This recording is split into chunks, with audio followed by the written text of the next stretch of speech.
We wrote the book, Secrets of Aboriginal Healing, at the request of the Aboriginal people.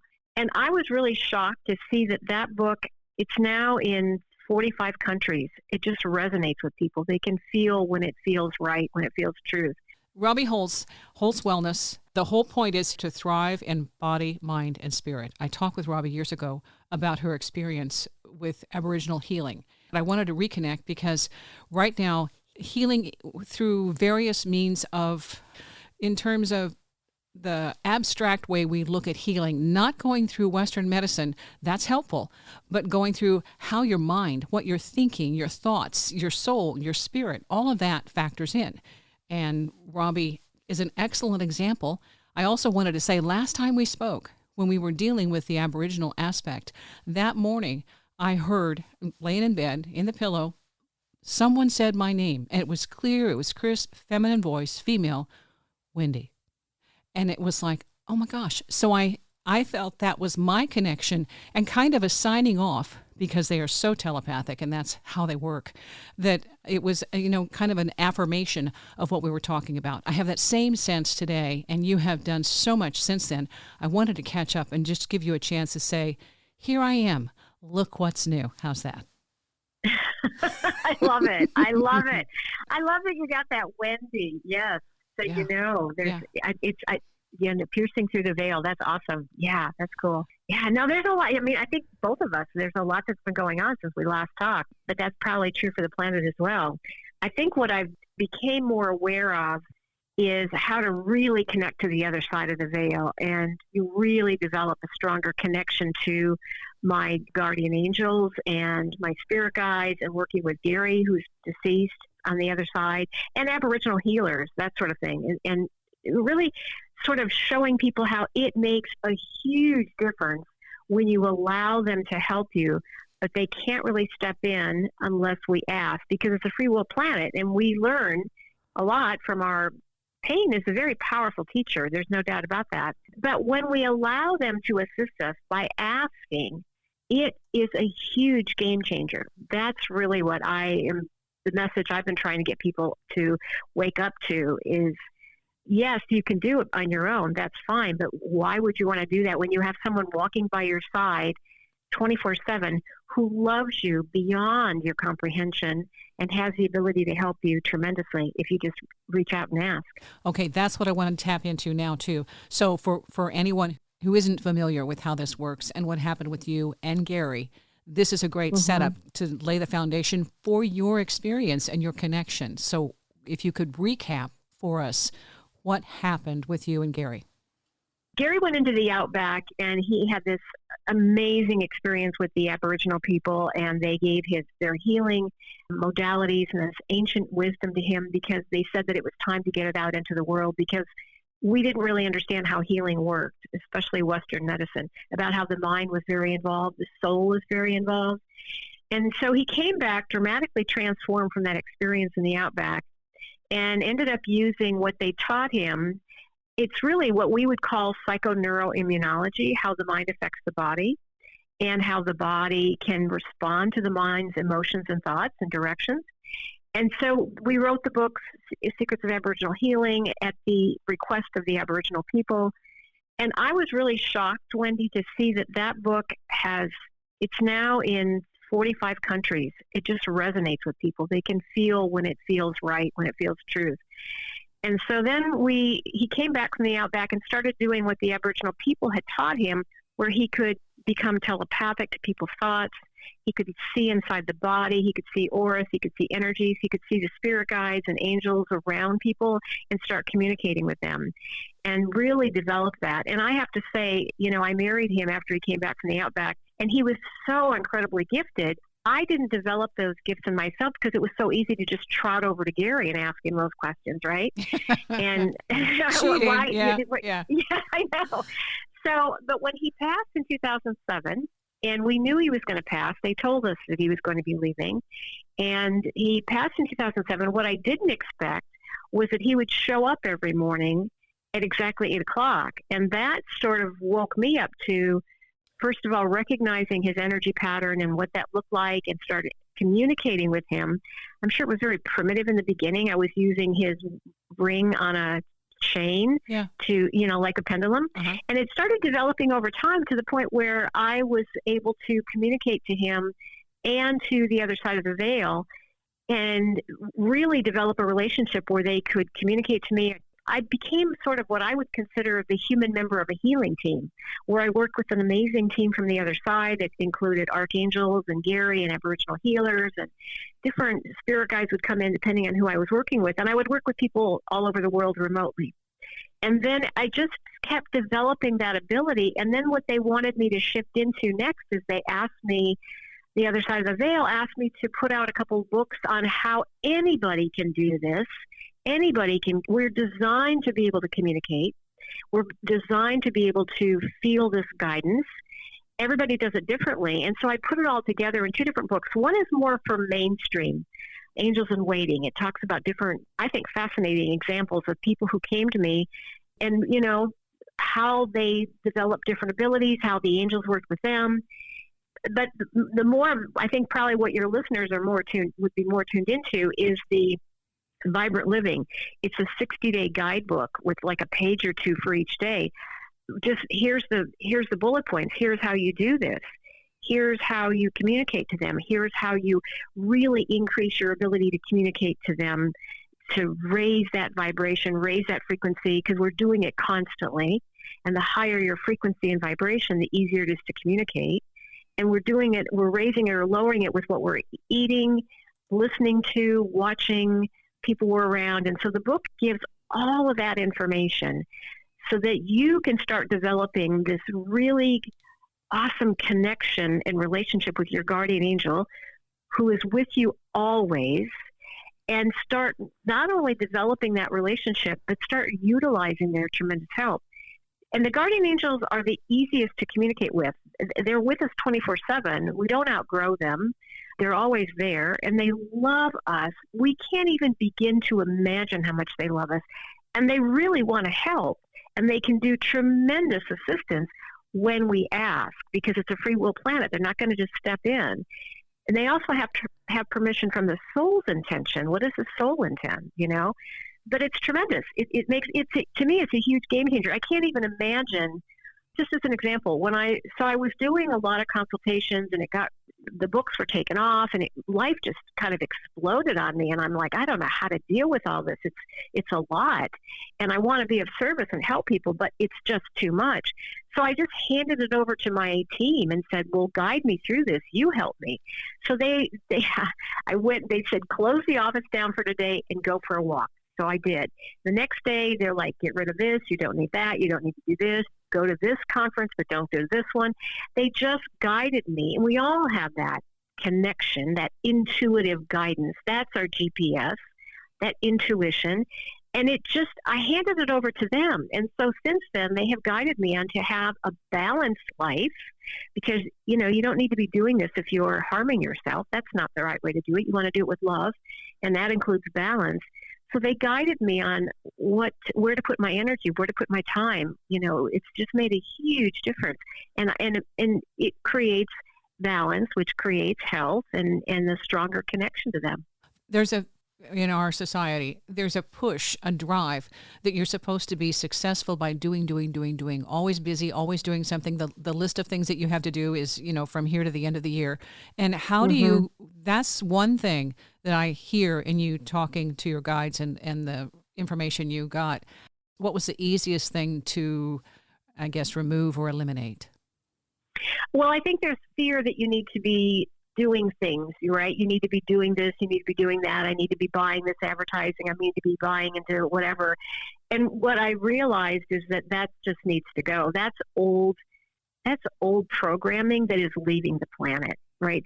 Any fear-based needs to leave the planet, and it is leaving the planet. And I think we're also seeing out in the culture how the younger people are not willing to be slave-driven like we were, and so possessed by the materiality and working so many long, hard hours and not having the balance with home.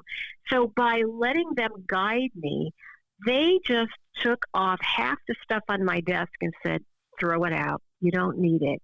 And just following their guidance, that intuition. Everybody is intuitive. Everybody is clairsentient, where you just feel with that gut, that instinct, right? Yeah. You know in 3 seconds. You know in 3 seconds in your gut what the answer is, or whether it's a yes or a no. If you got to go longer than that, that's when the mind chimes in and does its thing. And the key is to recognize the difference between the mind with its programming and its fears versus this internal knowing, which is love-based. It just feels right. That's the key. So you start tuning into that more. You start tuning into that clairsentience more. Does it feel right? You'll get more clarity when you get quiet, which is why a lot of us get answers. I mean, this is silly, but I used to get answers when I went to the bathroom. People would ask me, "What'd you get?" right when I came out, because I was quiet for a minute, yeah. right? Yeah. Otherwise, the shower works too. Yeah. Exactly. This being around water. But, you get these messages during the night when you first wake up in the morning. It just feels different. And it's because the mind is not engaged. That it's a stronger knowing. Yeah. So not everybody, I think, and this is what I explained in the Vibrant Living book, is that not everybody is wired or programmed to be able to see them or hear them. So just because you decide to start communicating with them and working with them doesn't mean that you can dictate how they're going to appear and when they're going to appear.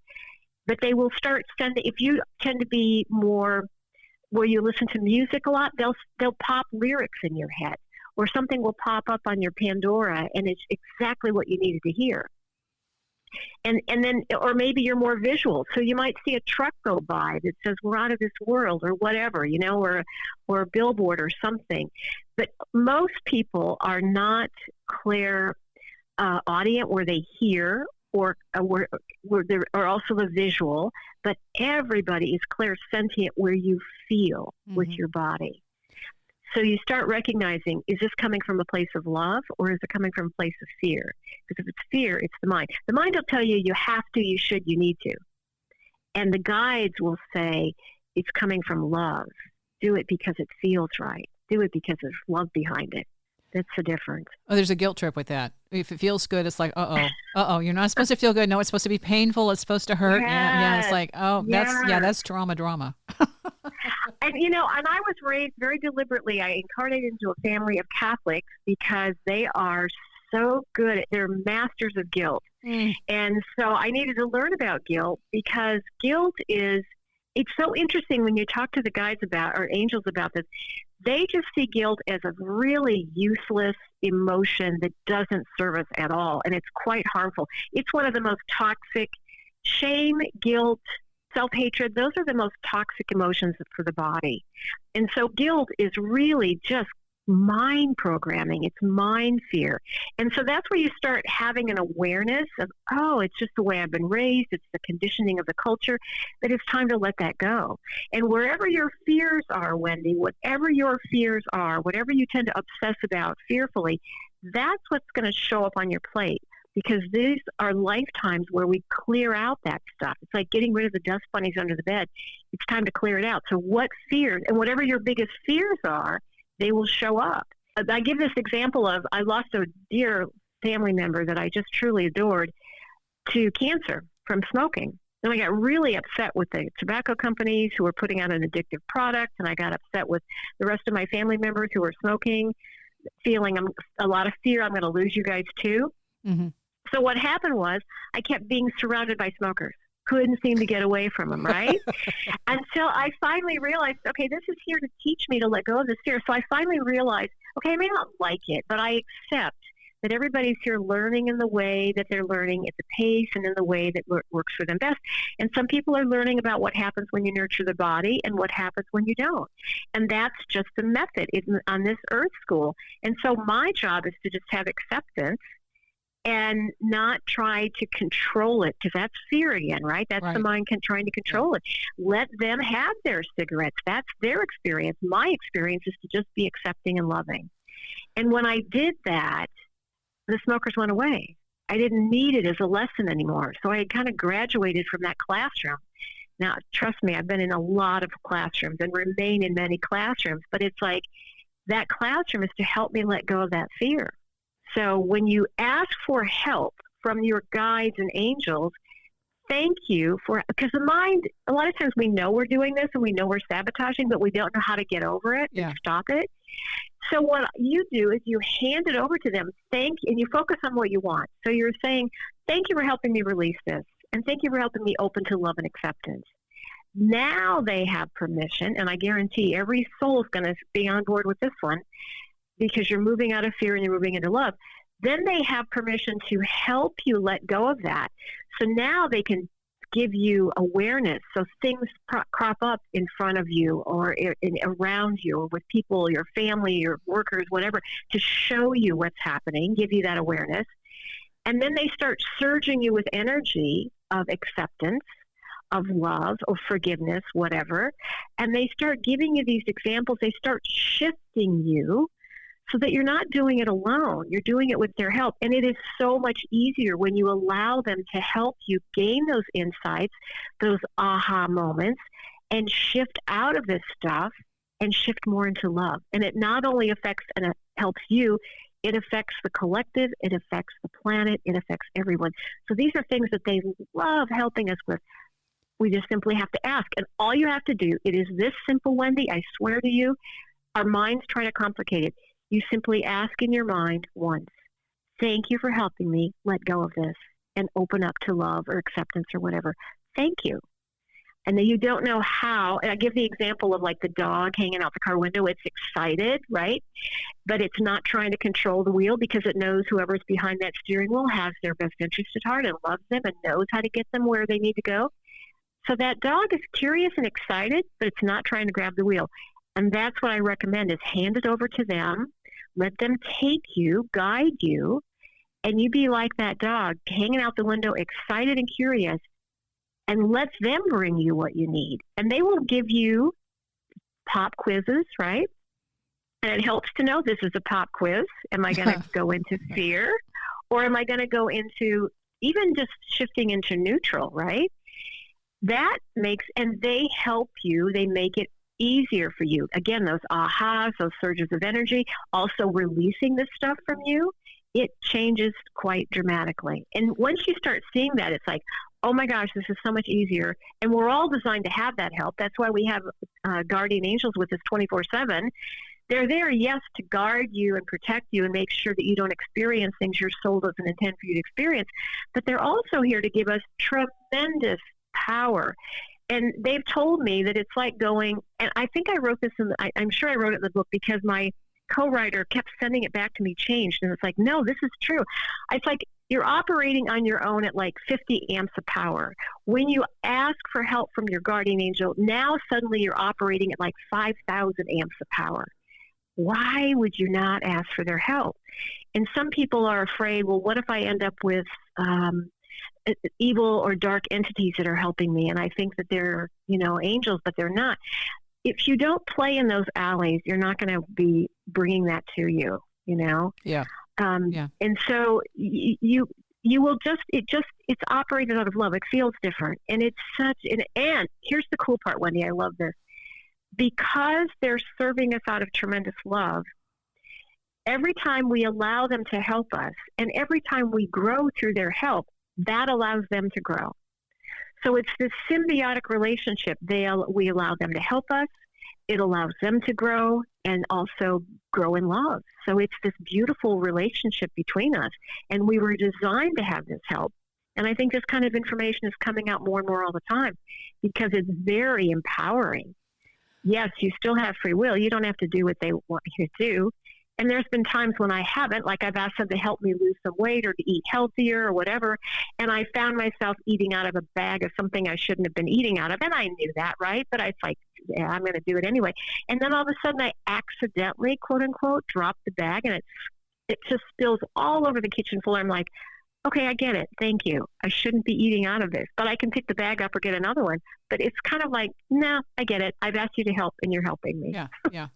Yeah, there's a stopping and starting sometimes when you're beginning to get the feel for this. And I think you addressed that when you talk about the house that you wanted to buy. Really, really wanted a house, and it just wasn't happening. All sorts of interventions, stopping and barriers, and then you switched and found a different house that worked even better. Yes, yes. I mean, you can settle. You can decide at any time. When I needed to find a place, this happened a couple of times, I've handed it over to them. I hand over my finances, my social life, my work, all of it.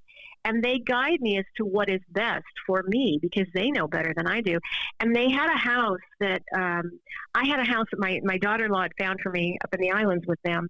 And I thought, and they kept saying, well, we've got something better, but you can take it, but we got something better. And I ended up waiting a couple of months. And my daughter-in-law, she's not into all of this. She's very science-minded. She just couldn't understand why I was turning down all these great places. Well, it ended up that the place they had for me was the best of all of them. And I'm looking out my window now of the islands, the water, the mountains, the sailboats. It's like it was over the top, right? What they had in mind for me. And they also knew to protect me with my energy and put me in a space that was very safe. So I let them guide me. And so that's how I ended up with this. And this has happened a couple times. Yeah.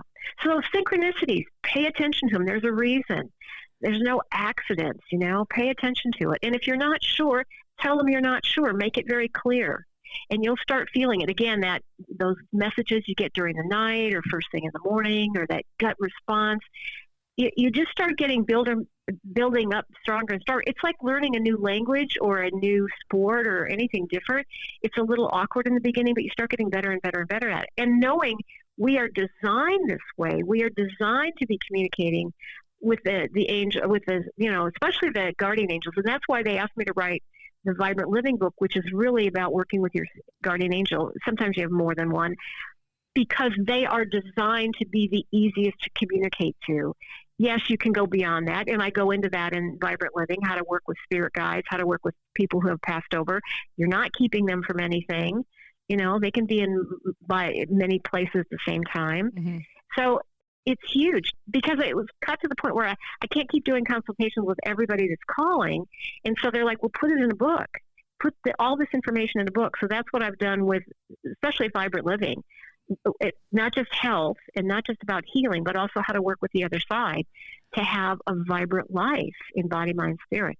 Do you have more information in regard to the paranormal aspect of that? Yes, absolutely. Absolutely. And how to work with, how to recognize when your ancestors or your loved ones are communicating, how they commonly communicate. Also, what was in that book, and this was guided by my team, my spirit team, what they wanted in that book, is recognizing your soul's intentions. What does your soul want you to master in this life? What does your soul desire? Because if you're going against what your soul desires, it's not going to be very smooth. It's not going to be very fulfilling. But if you can follow what what your soul intends for you, which is what the guardian angels and the spirit teams are doing, they have to get permission from the soul to do these things. If the soul says you're not ready to heal yet, then the guides can't come in and heal you until you learn the lesson behind that, or whatever it is that's involved in that. So I also talk about how to recognize the soul's desire, and it's as simple as saying, thank you for helping me live the highest vision of my soul. Boom, done. Thank you. Now they have permission to help you with that. Thank you for helping me open to what's in my best interest to open. Thank you for helping me release what's in my best interest to release. It is that simple. You can say it out loud. You can say it in your mind. They're telepathic. We don't need to complicate it. You say you still connect with Gary. Is that something that's only 8 o'clock, or how does that work? Okay. That's a good question. He showed up at 8 for the longest time. Only one time was he off, and I think he did it on purpose. It was when we had the time change in the spring, and he was exactly an hour off. But anyway, I always tease him about being so punctual. But so I do work with Gary, but I work with him mainly in the healing realm. He loves to work and help the healers. That's really, I think, one of his passions. And so I get a lot of emails from people who have called on him, who are healers, and he definitely responds to those. So I call him in, and I had to contain his energy to the office It's hard to have a relationship with someone else when there's three of us in that relationship. And yeah, kind of complicated. it's kind of complicated. And I found I had to get rid of that really nice bedspread that we had with him because it just wasn't, it's again, if you want a relationship, you have to kind of cut those cords. So Gary lovingly is confined to the office. His energy is here, his ashes are here, his pictures are here, and he's part of the work that I do. But I had to tell him, Gary, we got to get you out of the social life, so your pictures are not going to be spread out all over the house like they were before. Well, that people I have dealt with also have that same thing. The partner sometimes wants to be there to help the transition and say, I'm rooting for you, but then the person who is still in this world has to figure out how to transition from having that partner there every day and understanding this needs to happen. And sometimes it's hard, the grief, hard to let go. But there is that transition that eventually the person who is in spirit form has to step back so that the person living can continue to work on their path and continue the journey. Exactly. And that where, again, you can hand that over. Thank you for helping me release with love and gratitude and release the grief or whatever. They will help you do that. You can get there so much easier and so much more effectively with help from the other side because, again, they will download energies into you. They'll give you insights. They will release things off of you. I didn't know how to move on without him. He passed in 2007 physically. So it's been quite some time, and it took a while before I was ready to open up to other relationships. But so I just kind of handed it over to him. Help me move through this. Help me best to do this. And so that's where I got very clearly, okay, take all the pictures and put them in the office. That's where we can find his energy and your connection to him. And so they gave me that. And also they helped me energetically move beyond and move through. Yeah. Yeah. The visual is so important when we have things in our environment. It's an unconscious trigger. You're seeing the image and immediately we don't always recognize it, but it's somewhere resonating and then triggering that memory, that grief, that feeling, that emotion. And those things are huge. It's really stuff that's very subliminal and that we're so unconscious of because most of us have lots of crowded environments. Yes. we don't, it's like, oh, I don't know what to rule out. I've got 50 billion things in here. They're all important. And like, okay, you might want to minimize just a tad. Well, and that's where they can help you develop a stronger mindfulness, more presence, so that you realize what needs to go, what's not really serving me at this moment. It's possible you may pick it up later down the road, but at this moment. And the Aboriginal people are very good about this too. They're really big on simplicity. And my guides have been very big on simplicity with me too, trying to get me to, it's up to me whether I do or not. They don't have any negative emotions about any of it, but they have told me over and over, simplify your life, simplify your life. We tend to just, all the things we put in the ingredients in a recipe, they're like, it doesn't need to be that complicated. Simplify your life. And it is so much better. And so over time, you just start incorporating and become more mindful about that, more present, more conscious about it, and develop a higher consciousness about it. And I think that's the big thing is we're sort of waking up to a consciousness about the programming and this cultural conditioning and recognizing, does it serve me? It may not anymore, so maybe it's time to let it go. And humans don't like change. We are not wired to want to change very easily. So that's where, again, thank you, my beautiful guides and angels, for helping me easily let go of this. It makes a big difference. When you're saying thank you, basically that's gratitude. That's that sense of being appreciative of everything and gratitude. Yes, and it's like handing it over. Again, they're like driving the car, and I'm just curious and excited, not knowing how this is going to happen. Because a lot of times our mind will say, oh, we can't possibly get rid of that. I've been dealing with that forever, and I've never been able to let go of that. And I'm handing it over saying, I don't know how in the world you're going to break me of this habit or help me to release these types of emotions or this toxicity or this negativity. And I've handed over some really challenging things. And again, I'm like that dog. I'm excited and curious. And thank you for getting me there. And then I hand it over to them. My mind doesn't have to figure it out. I'm allowing them to guide me and take me there. That's the difference. So the mind, what is happening for most of us, Wendy, is we're asking our minds to to do things it was not intended to do. The mind doesn't know what the best career is. It doesn't know what the best relationship is. And we've seen what happens when the mind goes in that direction, because it tends to be fear-based. But the soul knows what the best relationship for you is and what the best career is and how to get there. So the mind is designed to be a tool, a very powerful tool designed to follow the inner guidance. But when the mind's trying to, quote unquote, figure it out, that's how you know it's slipped up in behind the steering wheel again, right? Trying to control it, trying to figure it out rather than follow the guidance from a higher loving consciousness on how to get there. That's the difference. So you can say, thank you for helping me develop more trust in you and in me. Thank you for helping me develop my abilities to connect more easily with you and pick up on the guidance more easily and just calm down when I'm not getting what I want, knowing it'll come. You may be a little too frantic right now to feel the guidance, but it'll come when you need it. There's a divine timing to all of that. Robbie Holz, holzwellness.com. A quick break.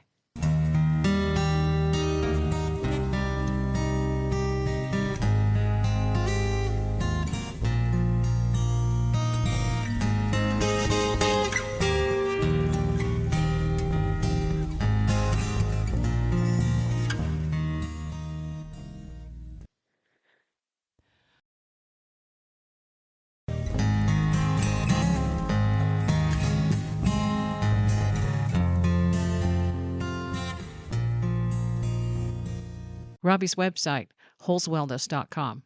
There's also an interest now in the indigenous cultures and their ways of healing, their views, their allowing of the body that knows what's wrong, or the soul that comes into the equation and says, this is where I need healing, and they tap into that. And I think that's why these books are doing, the Aboriginal books are in, like I said, 45 countries, just doing phenomenal. And I was just telling my son yesterday, I'm like, for some reason, we are really big in Croatia. It just really fits them because they understand that the Aboriginal people have and I'm talking about the outback Aboriginals. They've really safeguarded themselves from quote unquote civilization. They understand and they have passed this information on and this knowledge on for at least 60,000 years. And they've never lost their abilities. You know, like they've always been telepathic. They haven't lost that. When we started speaking, we lost that ability to connect to nature, to connect to water, to connect to herbs. And they've maintained that. And so what they have been doing is what we're starting to wake up to. The theta healing, the quantum, the psychoneuroimmunology. This is what they're doing, where they're telling us the emotions are very connected to the body. You can't separate them. And the emotions are telling you where you're getting stuck. And the body, if you still refuse to listen to those emotions that are negative and not healthy and create toxicity, then the body will show you, right? Because the body, where we tend to hold, for instance, grief in our chest area, if you continue to hold that there, you could potentially start developing problems there. And especially if you have a genetic weakness there, you are even more vulnerable.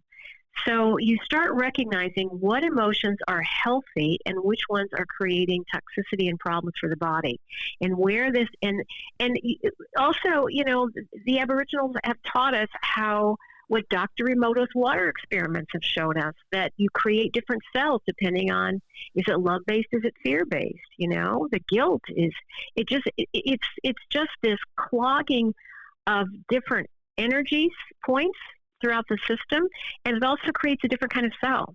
So it's like creating a swampy environment with just sort of malformed cells, whereas when you have, remember Dr. Emoto showed these beautiful snowflake, symmetrical cells that were created with love-based emotions. So you're creating a different kind of cell, and you're also creating a different kind of response, a higher vibration in the body. And that when you have that higher vibration, it's like a free-flowing, beautiful, thriving river versus a swampy, lower vibrating frequency. And love is a higher vibrating frequency, and disease can't sustain in that love-based environment. And this is what the Aboriginals have been teaching us. If you align the body, the emotions, and the soul, anything can be healed, anything. But a lot of people, their emotions are not on board. The body wants to heal, but the emotions are not on board. or the soul wants this to happen for you for a reason. Sometimes, people are born blind or they're born with a deformity or whatever. It's part of the experience the soul wants them to go through, like Gary had to go through the MS and all that sort of thing, because he discovered that the adversity creates greater opportunities for change, for growth. You make huge leaps when you have these challenges and this adversity. So it's possible, not always, but it's possible that your soul wants you to have that because it will help you make huge leaps in growth. But sometimes, quite often, it wants you to let go of this stuff and heal it and stop it for many generations through, the depression, the anxiety, whatever. And so it's kind of like in your face. People come to me sometimes, and Gary too, with pages of problems, physical problems, like, okay, you've got some real stuff going on here. Are you ready to let go of it? And that means changing your mental approach to things, getting out of these patterns of negativity and toxicity that, like we were talking about earlier, I've got so many things to do. I got to do this. That's just programming that needs to go. Yeah. Well, and it's also in the environment you're in, which is huge. When you have somebody recover and they've kicked an addiction or something, and then they go back into the environment where it isn't okay with everyone else that you have done your improvement program, because then that makes you an odd duck. And that's really a challenge, trying to figure out, well, where do I fit now? And so then sometimes there's a relapse because it's like, well, it's difficult to buck the curve or the trend.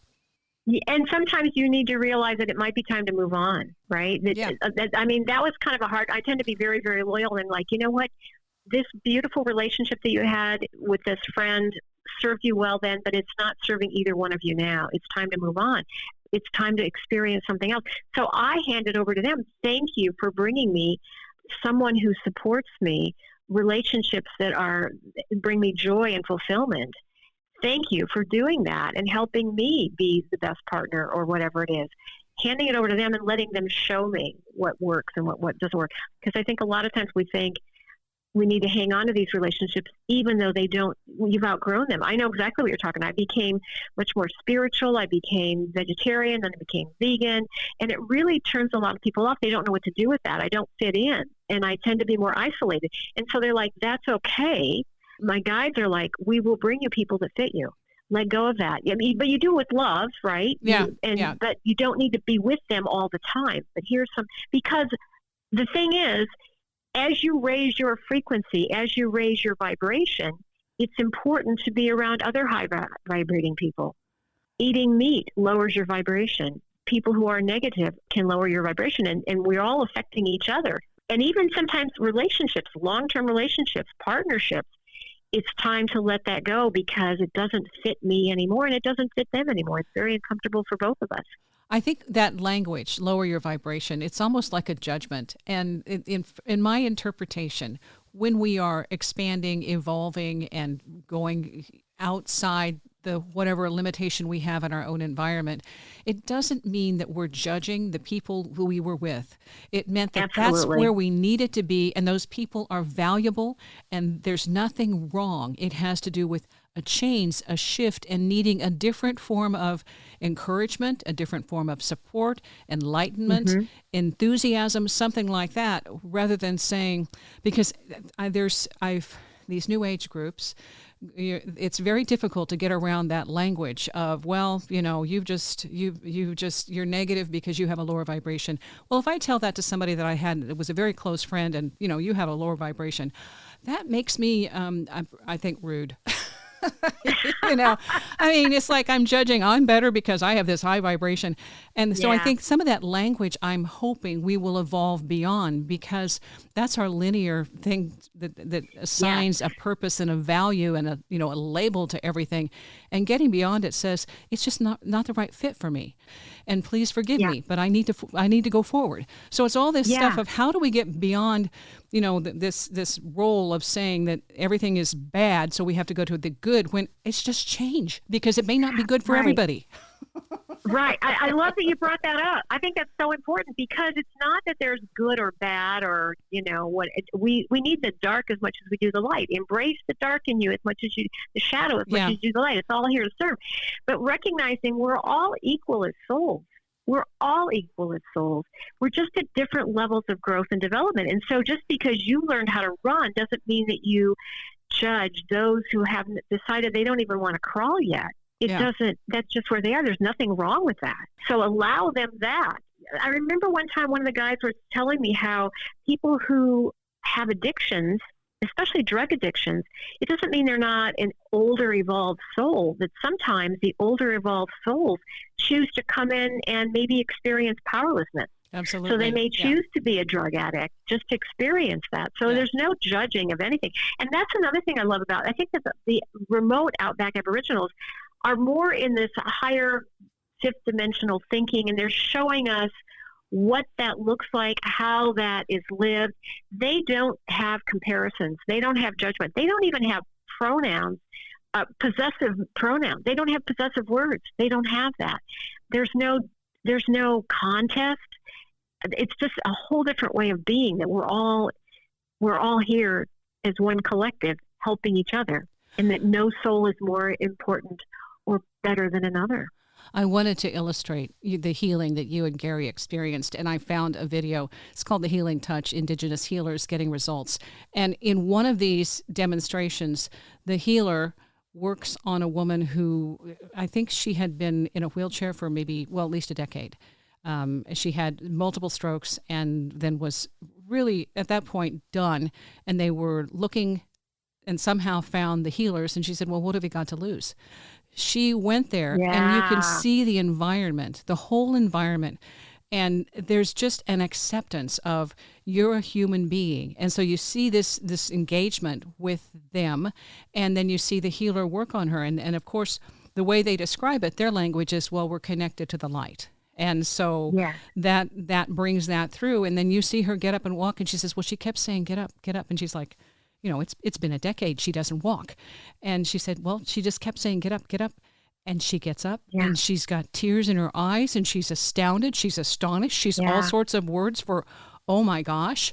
And she's walking. And she says, now my health problems, I still have some, but she lost, I think, 20 pounds. She said, I didn't stop, because they go back and revisit her after a while and she visits the healer again. But that's the kind of change that happens when you're able to just, because she was ready to go. She said, I don't have any, I'm done. There's no reason for me to stay unhappy in the body. And then that empowered her to make some huge changes in her body. But the whole thing about it was the acceptance, no judgment, no assignment of an illness, just going forward. And I think you and Gary demonstrate that. I believe that's why your book is so popular. Your books, both of them. Yeah, that's part of it. Yeah, to take and that's one of their 5 steps, is the empowerment. Take back your power. Because if that woman had chosen to believe what the many doctors had probably told her, that you'll never walk again, this is the way it's going to be the rest of your life. And the same thing for me. If I had believed what the doctors told me, I never would have survived. And I'm almost 70. I never would have made it to 35. If I had believed what they told me. And so it's taking that power back. They only know what they know. And I'm not negating doctors and the medical community, because they have some wonderful responses and help for us, but recognize the power of the mind. And sometimes we need to be our best advocate. And deep down, does that really feel right? So, realize how powerful that mind is.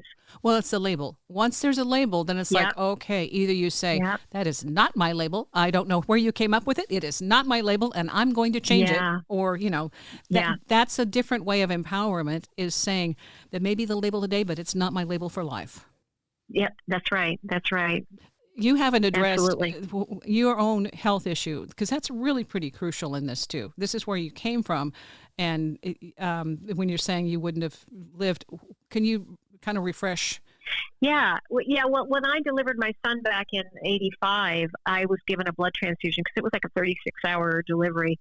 And it was pretty rough, and I lost a lot of blood. And so they gave me a blood transfusion that had hepatitis C in it.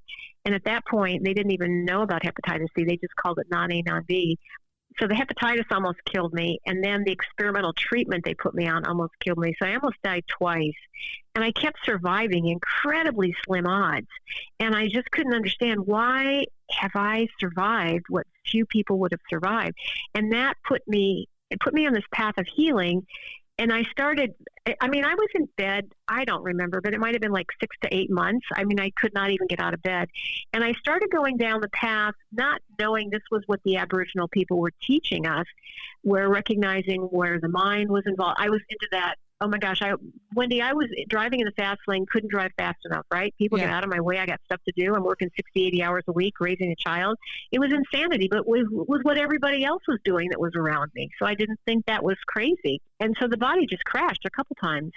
So I just slowly followed that guidance, that internal guidance, and got my health back. And the doctors couldn't believe that. And they would test me saying, well, okay, so you got your health back, but you always will have hepatitis C. There's no way we can cure that. And sure enough, they tested me every year at the university. They were doing a lot of the research here in Seattle, Washington, and I didn't have it. And they didn't know how that happened. I knew how it happened, but I didn't think that the doctors were ready to hear about it. But that's what put me, the nurses, yes, but not the doctors. But that's what put me on this path of waking people up on how to heal. At that time, what seemed impossible to heal. I not only survived, I was thriving and very healthy. And so I became passionate about waking people up how to do that. And that's what put me on that path. And then I met Gary down the road and realized, I was doing what the Aboriginal people were teaching us. And then when he passed in 2007, I started waking up to, I can communicate with him from the other side, and waking up to, oh my gosh, this makes a huge difference in my life. It's a big game changer. I'm not doing this alone. I have a tremendous amount of help. And that really shifted me even more so. So I came from this really strong, conservative, Catholic, Midwest upbringing to, I'm not going to call it woo, because that just negates it. It's just much more awakened, higher consciousness about what's really going on. And I had to do that through personal experience, because people, if you've gone through it, then they recognize, you've got something they can relate to. Yeah. Yeah. It's a difference when you actually, the speed bumps, the hurdles, the fail safe to get you past it, which is sometimes what you need, because all of a sudden you hit a roadblock, a speed bump, or something in your life happens to give a train wreck. You hadn't intended that, and then everything relapses. It's just, that's the whole thing. And there's constant change and reassessment. And as long as you have a fail safe, your get out of jail free card, then you can, okay, I'm ready for this. I'm ready for this. And sometimes it's your spirit guide saying, and this too shall pass. They're good at that. Yes. And we'd love to help you. We'd love to help you, but we need you to ask. And just get your hand off the wheel. Let's quit it. Yeah. I know. Yeah. Well, and that the part of it, though, is the control and that fear of if I'm not in control, then something will go wrong. And so letting go for the first time and saying, trust, I will allow this to happen, and I'll see how it goes. And then go from there. Sometimes it's just, it's that baby step of being willing to suspend your disbelief and allow things to play out like you did with the house. That's sometimes those things are really hard to do, because you've got it in your mind. I've got to do this. This is the money. This is the bank. This is how it works. Everybody wants me there, and I'm going to do that. But it's not really about you. Right. But I think what happens, Wendy, is that you and I have seen enough over the time to start developing that trust.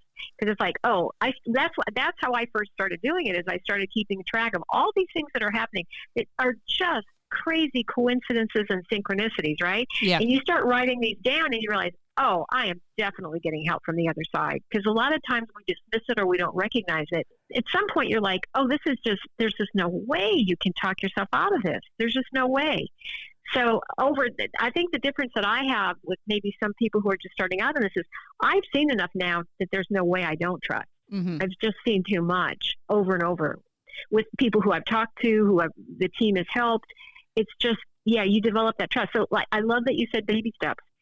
And then again, thank you for helping me develop that trust. Thank you for helping me get really good at this. Thank you for helping me release whatever is blocking me or holding me back. Thank you. You don't even have to know what it is. There's other things, too, that help for people who learn kinetically and writing, journaling, Yeah. writing your dreams down, because then you can connect, oh, I dreamed about this, or I dreamed something that relates to it and will help me. And those words that you get in the middle of the night or just before you wake up, those moments of clarity and of insight, it helps to write them down, because then you can go back and you've got a track record. I agree with you. I think that's a fabulous way to do it. And I did that for a while too, until it's like at some point you're like, okay, I get it. Yeah. I get it. Yeah. Yeah. Well, and that's the thing. Everybody has to figure out a way to make this concrete in their own life. Yeah. And whether that's a friend or, it's a support system or books or knowing, a certain time of the day you're going to hear from somebody special, 8 a.m. Yeah. And again, 8 a.m., that's right. That's right. And, I love it. And they, again, you don't have to figure it out, quote unquote. You just hand it over and allow them to guide you to that, where all of a sudden you'll just get this, I think I'm going to start keeping a journal. You just feel that desire. You just feel that intention, or somebody gives you a beautiful journal. It's just let them guide you on how best to do that. And it's a process. You might find this works for me, this doesn't. I never was really, I know journaling is very effective, and my guides were always encouraging me to journal, but I never really could get into it. So it's like, okay, fine, then what else you got, right? We're working as a team here. What else you got? Yeah. So then they got really good at popping song lyrics in my head, or playing music through. It was such a powerful way for Gary to communicate to me. He'd throw our songs on that were our songs, right, when I needed them most, when I needed comforting or whatever, to know that he's there. You work together, and you still maintain your choices, but you find that what they're guiding you to, there's a difference between what the mind wants and a higher, healthier choice. There's a woman, and they'll help you want that. I was going to say, there's a woman I know who did the very same thing. She lost her husband, and the thing that she was astounded by was his ability to program her playlist, because these were songs that were not in her little queue, and all of a sudden they were special songs for them, and it wouldn't be just one. It'd be a playlist, and all of a sudden here these songs would come on, and she says, "How does he do that?" Yeah, I know. But if you realize that we're in a third dimension, sometimes fourth dimensional frequency of vibration, they're operating much, much higher than that. This is child's play for them. Mm-hmm. It is so easy for them to manipulate computers and phones and Pandora or Spotify. This is why they have laws and rules, spiritual laws and rules that they need to abide by, because we are like children in so many ways.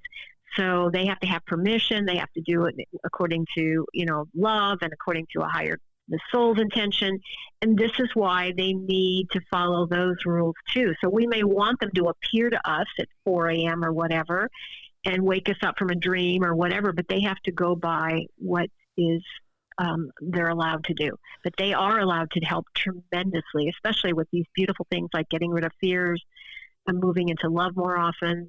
I love those assignments. Do you ever work with people who do have issues with ghosts or anything like that? I have. And I'll tell you one thing. This is what's quite interesting. I work with people all over the world, all different ages, and it used to be a lot of just women, middle-aged women. Now I'm getting men. Now I'm getting people younger and younger all the time, because they're coming in quite different. They're coming in incredibly gifted. They're coming in where they can see a lot. I've also had a lot of people who were able to see the other side of the veil. They have that ability, and it's quite often passed down. And they were very afraid of it. They shut it down because, grandpa got locked up for that, or they put him in a mental institution. So a lot of them are very afraid of those abilities. So yes, it was about, well, it's time. You have that gift on purpose. Now let's open it, but let's do it in a safe way with loving guides and angels who are here to protect you and also help you, serve you in that way. But there are sometimes, not very often, but there are some people who have dark entities attached to them. That doesn't happen that often. And my team knew how to handle that. My team would work with that. Yeah. So I just, that's not something that I would consciously do. But as a member of the team, I felt like I was a human member of the team where I could tell them what they needed to do or guide them on how to do that. But that's, I don't think people need to be afraid about that with communicating. If you're doing it with love and you're doing it communicating deliberately, that's what the guardian angels are there. They're there to make sure that you don't have these dark beings. And if you're going to hang out with a lot of heavy drug addiction or heavy alcoholism in a lot of dark alleys, you are more susceptible to that. but they also do a tremendous amount of protection. And so that's where I follow their guidance, and they help me stay under the radar in certain places where I need to be. Yeah. It was so funny when I first started, like a couple decades ago or something, with this happening. I said, I don't want to see dead people. No dead people. And so the response was, I know. They're not dead, they're energy. Basically, in other words, Yes. get over it. Get over it. Yes. You know, and it's like, Yes. but I was like, oh no, Yeah. no dead people, no. But I did see then, I saw orbs and beautiful, circular, they're kind of transparent and Yeah. yet the color is there. And so I would see that. It was like, oh, well, okay, I can deal with that. Yeah, that beautiful golden I can do glimmer, rainbow color. Yeah, that's what that guy do. And again, if you're supposed to see that, which very few people are, you ask them, well, let's take it, but really slowly and gently. Yeah, And I don't want to be afraid. So that you work together. You work together with your team. You work together with your angel. The thing is, too, once you're aware that you have help, then it makes sense when you hear a voice that says run, or you hear, then Yes. they're just there. Or Wendy, yes, Yeah. that is saying hi to you. Yeah. Yes. Yeah. Well, Yeah. I knew because of that morning what we were doing. Yeah. And that was like, okay, this is the Aboriginal, this is the calling card. Yeah. Hi, we're here. We Yeah. know what you're up to. Cool. I know. I love that. I love that. But it was beautiful. Yeah. It was a beautiful melodic woman's voice. And I thought, oh, it was, it felt warm. It felt, that whole thing was positive. And that was the day I had the interview with you that first time. And I'm like, okay, here it is. So the telepathy was demonstrated. And I have other experiences like that. But when it's significant, you can usually tag it to a certain event that's happening. And there'll be, you can identify these kinds of things. But again, baby steps, some people are born, they already have this stuff worked out. Others are learning, and others are perfecting. Yeah, and it's so interesting. Like I was saying, the younger people are coming in with pronounced abilities. It's just off the charts. It's not anything we've seen, and they're coming in younger and younger. 17, 18, they're calling me for a consultation. I know I have these abilities, but I don't know what to do. Yes. I don't know what to do with it, right? Yeah. And this is where you work together as a team player. Work together as a team player. Let them guide you and show you what to do with those abilities, because you have it for a reason. See, I think that's reincarnation, that we have gone this program 2 or 3 or 4 or 5 or 10 times, and now we come back in, instead of forgetting everything, knowing, because it's time to take it to the next level. So I believe this is just an example of what happens when we incarnate and then continue to improve and refine our abilities to come in the next time even more aware. Yeah. No bad, no good, no better, no perfect. Just this is a process, and everybody is evolving. Right. And aware what the mind has been programmed and how to use it as a powerful tool instead of it controlling you and making you sick. Yeah. Right. And getting you stuck in this negativity.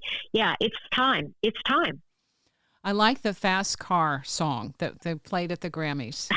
Okay, and talking about how I want to fit in, that there's a thing that we all have, wanting to find our group, wanting to find our purpose, wanting to find why we're here. Everybody is part of that. And no matter what you feel in this moment, you're here for a reason. And so that's the thing, of everybody has value. And sometimes, like, it took how many decades for that to come full circle, and Tracy Chapman to be acknowledged because somebody younger came along and said, this is really cool. We're all a part of this, and this is how it works. Sometimes you won't be alive when you see that something you did made a difference, but take it for granted that there's a reason for all of us, and we all have value. And I really think that's what the Aboriginal Secrets of Healing offers, is that there's a reason, a purpose, and value. And the spirit aspect is huge. Yeah, huge. And that's what we're waking up to. Yep. Are you still doing work with people remotely? What? I don't do consultations or online. What I've kind of done is prepared all that information so that it's available to people. If they go to holzwellness.com, there's a lot of free information. There's a lot of info that will help people in different areas. There's an online healing course from the Aboriginal healing steps. There are books on Aboriginal healing, on awakening, and on how to communicate with your guides and angels, the vibrant living, the angels in waiting. So it's really about healing and also expanding and working with help from the other side. So we made it available so I can just step back and let the information's there now. You can push autopilot. Yeah. Well, they got me doing other stuff, right? It's so interesting. And that's the beautiful part. When thank you for helping me live the highest vision of my soul, or what am I here for? They will guide you. They'll help you with that. And when you do that, as you know, Wendy, because you're doing it, it's so fulfilling. It's so joyful when you do what your soul intended for you to do. There's a reason that you have these passions and these interests. It's there designed to guide you in a certain path. And you've been doing it for decades. So thank you for what you've been doing, the service you've been doing to all of us. We are here for each other. HolzWellness.com, and you can find all the information, angels in waiting, how to reach out to your guardian angels and spirit guides, and a whole lot more. And thank you, Robbie. You're so welcome, Wendy. Links are in the description for the show. Thanks for listening.